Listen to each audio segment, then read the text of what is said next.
Good morning, Knicks Nation. Happy Friday. Today is Friday, the 28th day of January, 2022. I hope that you're healthy and safe and COVID-free today. I hope that you and your family are also healthy, safe, and COVID-free, and that the needs of you and your family in terms of food, shelter, clothing, as well as health are being met.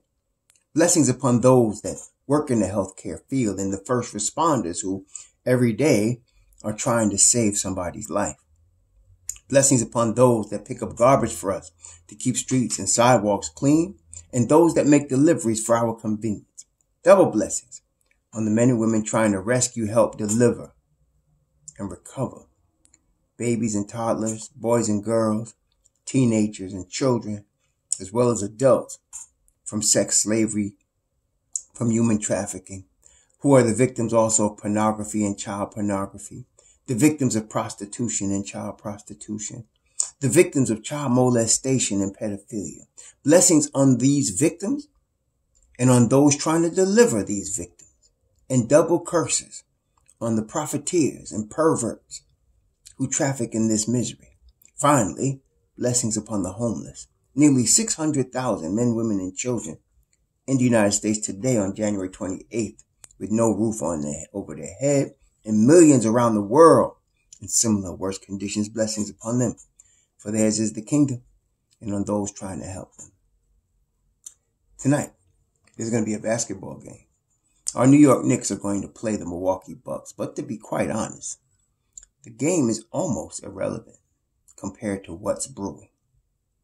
Now, just a couple of reminders I want to remind my brothers and sisters here in Knicks Nation.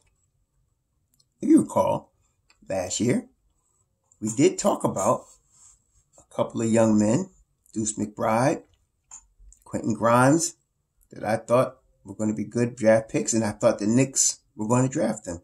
A number of people are talking to all kinds of other players, but at the end of the day, they did draft those two guys. And I expected that at some point we were going to see Deuce time. Started to see it during the COVID episodes of this past December, but I think we're going to go see it more going forward. Not only that, I did tell y'all, if you recall, that Kemba Walker was going to be eventually taken out of the rotation, and he was. Some of y'all thought I was attacking Kemba and being unfair to Kemba. And I told y'all, his knee is done. Then they, 3 weeks later, brought him back, and they was like, aha, see, he's back. And I told you, don't get happy. The knee is going, he was resting it for 3 weeks. Now he's going to play, and then he's going to be out again. And he was. Then about last week, if you recall, maybe the week before, about 2 weeks ago, time flies so fast, I told you the Knicks were going to make a trade. And I mentioned Cam Reddish, and I mentioned Jeremy Grant among the trade possibilities. And I mentioned also Miles Turner. And about 48 hours later, they traded for Cam Reddish. Then earlier, I think it was this week, I did a video on the Untouchables. And I told you that they were going to be making another move based on the Cam Reddish move. Now, there are some drama queens, like Mark Berman, that said they were going to trade Reddish for a superstar. Stupidity, idiocy, and unfortunately, some of y'all bought into it. That's unfortunately par for the course. No, they did not trade for Cam Reddish to trade him for a superstar. No, they bought Cam Reddish to develop him into the superstar. And they needed to make more moves. And I mentioned, if you recall, Alec Burks and Kemba Walker as the most likely trade candidates. And I said possibility of Julius Randle, but unlikely. And I said possibility of Evan Fournier, but unlikely. Well, yesterday, a report came out, and it wasn't from one of my three sources. So that's why I'm taking it with a kind of grain of salt, but I kind of believe it. It was Brian Windhorst, I think, that those three guys, Fournier, Burks, and Kemba, are being shopped, and that the Knicks are looking to make a move to do what we've been saying, open up space in the rotation for Cam and other of the youth to play.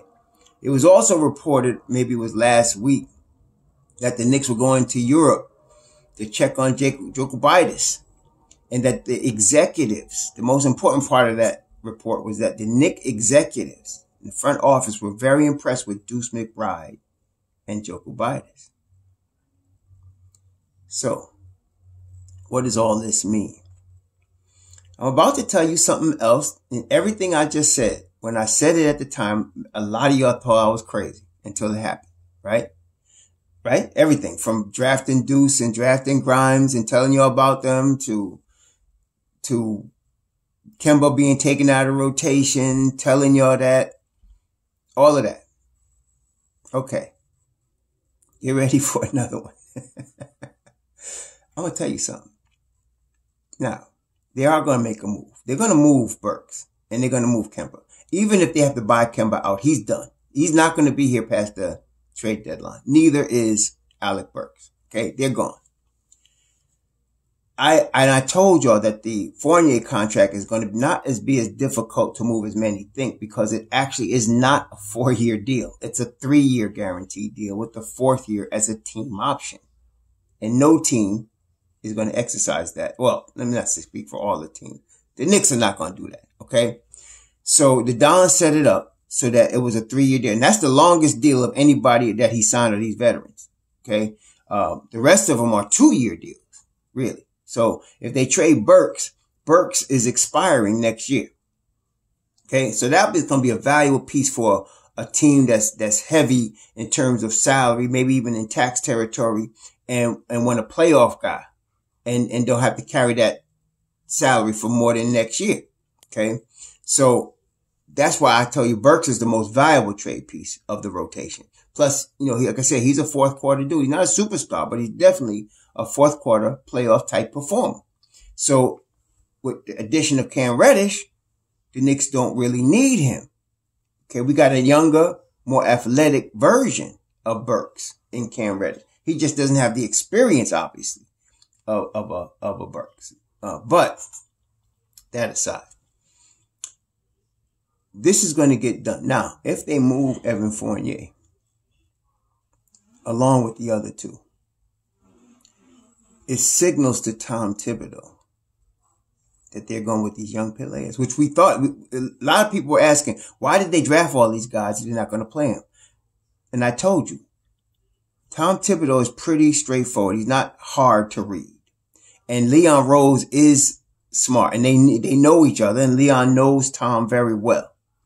And so Leon can actually manipulate what Tom does by just giving him making certain moves. Okay. So now you take away those 3 players and you're leaving Tom very little choice but to play. Well, Tom ain't stupid either. He's stubborn, but he ain't stupid. And he wanted the Knicks job. Remember how badly he wanted this job? It was said he would crawl on his hands and knees. It was his dream job for years. He'd been wanting it for years. Since when they hired Fizdale, Thibodeau was hoping they would hire him. Okay? When they fired Fizdale, Thibodeau was hoping they would hire him. He wanted this job. When they went and got Phil Jackson and Hornacek, Thibodeau wanted the job.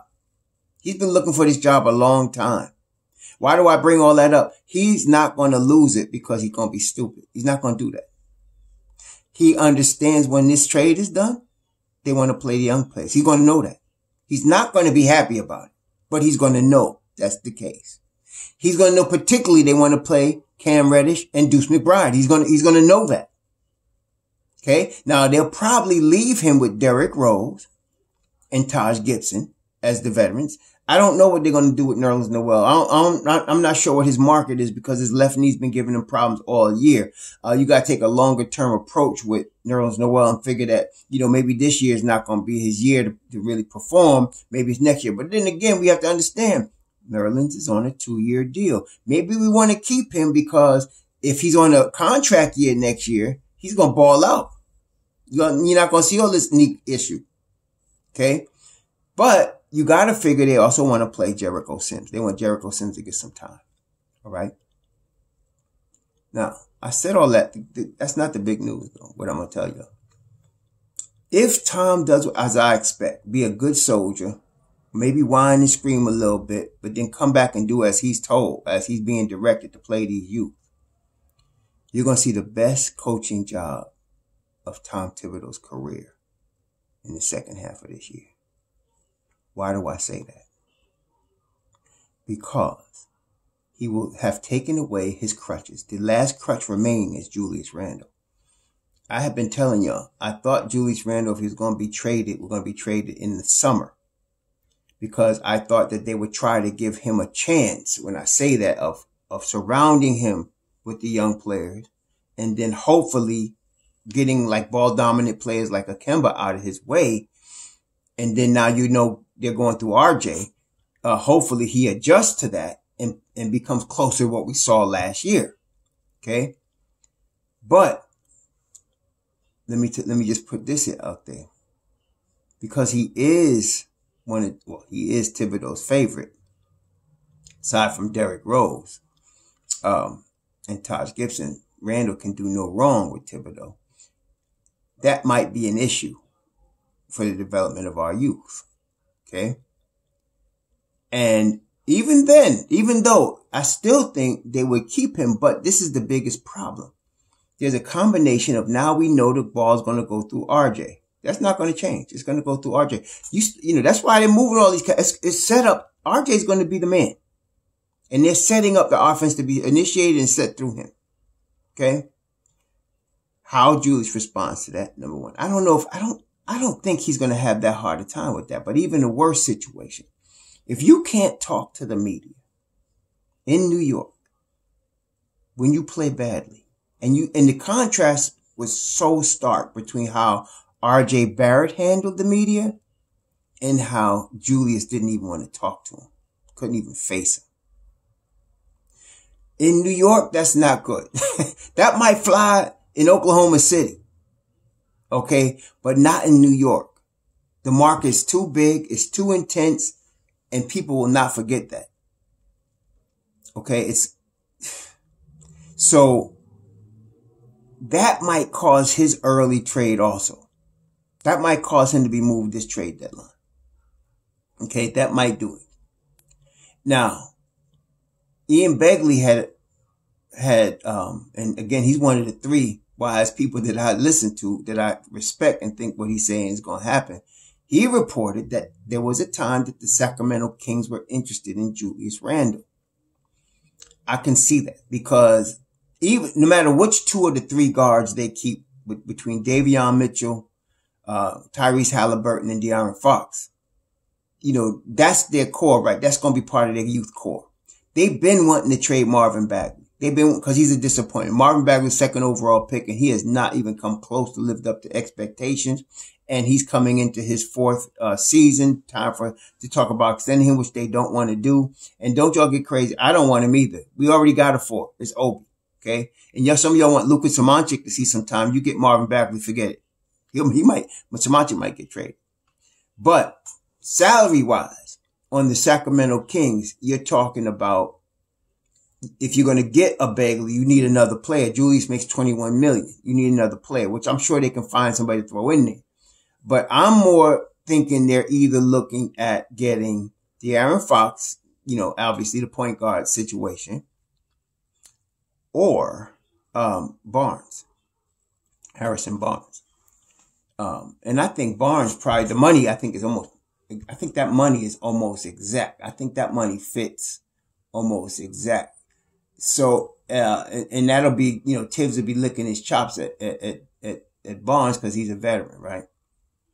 But, I think Barnes has been on the trade block, from last year. So that being the case, how old is Harrison Barnes? He's a good player. I mean, obviously he was, he's 29. Yeah, it's about somebody, and he makes the same money as Julius, 20 million. So that would be an even up, So, I don't know what they're going to do, but that's why I think it possibly could move Julius before the center. His mental state is so jacked at this point, between the media and the fans, with now RJ taking over the team. And, you just never know what he's going to be doing. He's just been in this funk all year. I don't know, I don't know if he's going to stay or not. That's really 50-50 at this point. But I'm going to assume they keep him. I would be shocked if they trade him before the 10th before this trade season. I'd be shocked if they did it. Maybe in the summer, and that depends on how he reacts the rest of the season. You know, if he falls in line and ends up playing efficient basketball, you know, they may not trade him at all, or they may trade him and cut their ties with him in the summer. But I think they're going to wait unless they get something good, unless they can get a De'Aaron Fox or a Harrison Barnes from the Kings. Yeah, you know, and I'm not a big De'Aaron Fox fan in general, only because he's very inefficient. You see, y'all have to understand, and a lot of people, I'm going to say this, but you're still not going to get it. Some of y'all going to get it. When they're playing away from Madison Square Garden, they look different than they're under the lights of Madison Square Garden. Because when a player comes to New York and they're under the lights of Madison Square Garden, they get micro-analyzed, and any flaws they have get magnified. That's just how it is. Okay. When they're away from Madison Square Garden, everybody think they all world, man. And, you know, they're the savior of the Knicks and all of that. Right. But when they're in Madison Square Garden, they stink all of a sudden because you see their flaws. So before we get De'Aaron Fox, let me just tell you, he's a tremendous athlete. Been a tremendous athlete from when he was 13, 14 years old. I remember watching video of him dunking on people when he was like 14 years old. Cannot shoot. Not a shooter. He's going to miss a lot of threes. He's going to miss a lot of open looks. They're going to give him open looks. Okay, he's not a big shooter. Penetrator, definitely. Pass and penetrate because of that speed, for sure. Athletic ability, definitely. Defense is iffy. He's not as bad as, he's got the talent to play defense, but he just hasn't had to, you know. So we're going to see, he's under Tom Thibodeau, that might change. But I'm going to tell you, you're going to be very, you know, a lot of y'all going to trip out because you're going to see him miss a whole bunch of open shots. And now myself, if we get him, hey, listen, I'll take De'Aaron Fox. And the thing I like on the positive side about a De'Aaron Fox, he's a New York style player. You know, he's not going to be one to shrivel up, you know, when he comes to the Garden. In fact, the Garden might, you know, light him up. He's that type of box office type dude. So, yeah, the Garden might light him up. He gets up for challenges like that. I mean, he really does. Even for a player, like when he played ball, Lonzo Ball, when he first come out of college and he was just up for that challenge, he gets hyped for stuff like that. So in that sense, he'll be good for Madison Square Garden. But y'all gonna see him miss a lot of open shots and you're gonna be very frustrated at that. But I'm just telling you, that's what it is. Okay. So if we get him, he's going to be the starting point guard. No doubt. That's it. And then you're going to have D-Rose, IQ, and Deuce. And I don't know what they're going to do with that with Deuce. Because now you got 4 point guards. I don't know. But anyway, that's the situation. So if they trade Randall, I can see that happening. But there's also Utah with Donovan Mitchell. And some of y'all are looking, you hear Donovan Mitchell, you think that's going to happen now. It's not. What's going to happen is Donovan Mitchell is trying to see how far into the playoffs, how deep a run can they make? Can they get past the second round? Can they get to the Western Conference Finals? That's what he's looking for. If you see Utah lose in the first round, he's going to want to force his way out. And I can see him coming to New York. That'll be a trade, and that will include a Randall. Okay? You're going to need that to make the money work. That's going to be a trade. That's going to include a Julius Randle. So that's why I'm not sure they're going to move Julius yet. Got to think ahead. And I think that Don is really, again, chess. He's thinking ahead. Okay?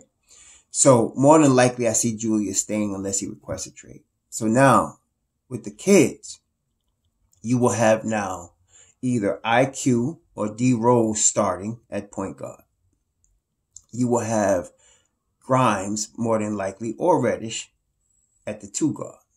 Because Reddish can play 2, 3, or 4 sometimes. Some of y'all, when I mention 4, think, well, no, he can't. Yes, he can. He just doesn't have to do it 48 minutes. But if he had to do it for 5 minutes in a stretch or 10 minutes, he can.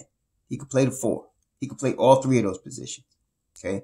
Reddish is just a basketball player. He could play. Some guys are just like that. They just ball players. You don't want to pigeonhole them into, what they can't do. This kid's got physical and talent, man. He got ability. So, you can have Reddish at the 2 and RJ at the 3 or vice versa. It's irrelevant. On the wing, you can have RJ and Cam Reddish. Then you're going to have Mitchell Robinson, and then you're going to have Julius Randle. Obi's going to get increased minutes because they're not going to be playing Randle 40 minutes a night. Then you're going to have the second unit, the Mobb Deep with Obi. You're going to have either whoever's left of IQ or D Rose. You're going to have Deuce. You're going to have probably a Taj or a Nerlens, depending on health. That's going to be your second unit. Okay. And Grimes. Let me not forget Grimes. So you're going to have IQ, Deuce, Grimes, Obi. Right. And then whatever 5 you want to use in there or whatever, whoever the 5 is you want to use in there. And this is how Tom usually does it.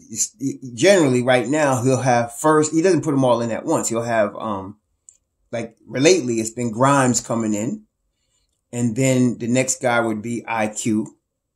And then he'll usually bring Obi in with whoever the 5 guy is together. That's usually how he's been doing it. Okay. And then when D Rose comes in, he usually brings him in first. And then you have sometimes him and IQ coming together, and sometimes IQ and Obi coming together. That's how he's been doing it. And so I think he'll do it the same way. It'll just be different names. And so when you have that situation, Tom is going to whip these kids behind, man. His favorites will be at that point, Taj, Rose, Randall, and IQ of the youth. That IQ is his favorite guy. He's going to be whipping the rest of them. He's going to be all over them, and he has to play them. Okay. So this is going to be the best coaching job we've seen from Tom. Now, last year he did a tremendous job. It's going to be just like that. Once this is clear, the dust clears, you're going to see him get into people, and the kids are going to respond well, and they're going to play because kids just want the minutes. You can yell and scream all you want. They want the minutes. Okay. And most of them have already bought in. I think Cam's going to buy in, but RJ's the most important one. He's bought in. So has Quick, and so has Obi. They bought in. So you're going to see a really good coaching job. And I want to see how if it's like I just said, where they move Kemba and they move Burks and Evan Fournier, I'm excited. Then I'm excited because I could see us doing some things. I could see us definitely making the play in and pushing for, above that. Okay. Watch out for the Knicks at that point. Okay. So, yeah. So we'll see. But right now, they about to move Burks. They're going to move Kemba. Even if they got to buy Kemba out, he's gone. Either they buy him out or they trade him. That's what's going to happen. Okay. And so, then you're going to see Burks is going to be traded. Fournier is the one I'm not sure about. And it's because I'm not sure what their plans are. But if Windhorst mentioned him, then his name is out there.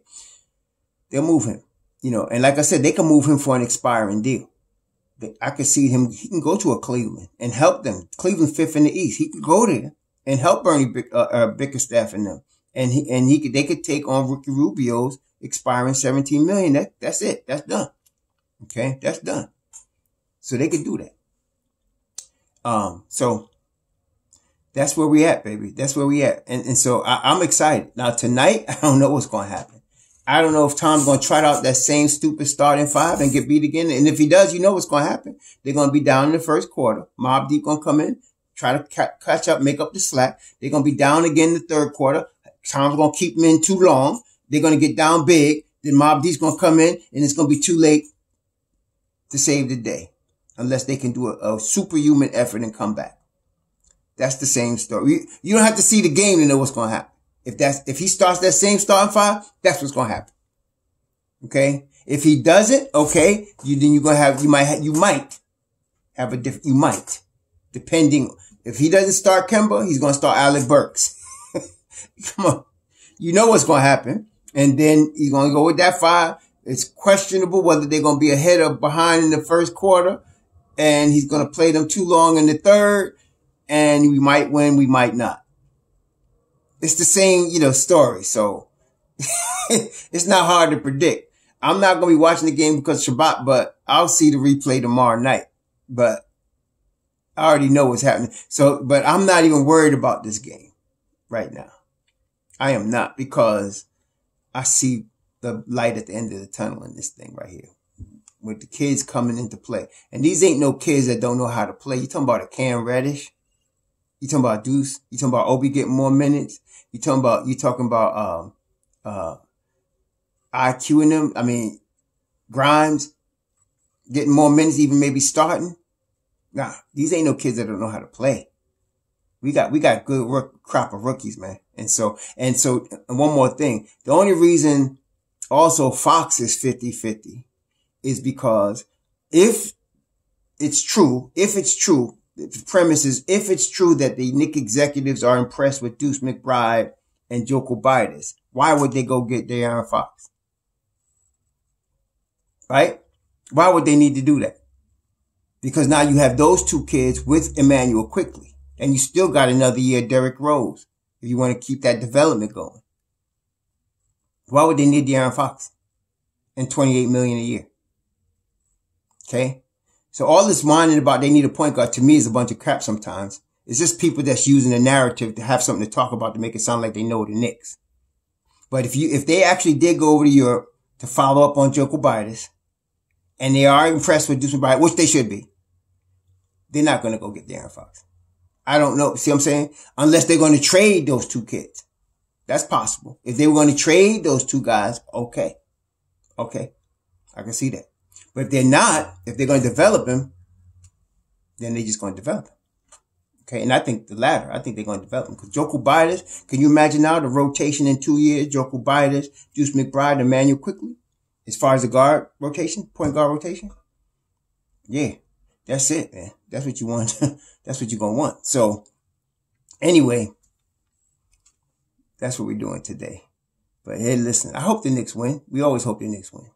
But we kind of know the story. The script is old now. I mean, we already know what's going to happen. It's not even going to be a surprise. I mean, if Tom Thibodeau shakes up the lineup, I would be shocked. Let's see what happens, But if he's got the whiff, which he probably does, some may say he probably caught the vapors and he know they're getting ready to ship off his prize veterans. He's probably going to just play them anyway. But let's see what happens. Y'all have a good weekend. Y'all be safe out there. It's supposed to snow coming up the East Coast today, so be careful. Shalom.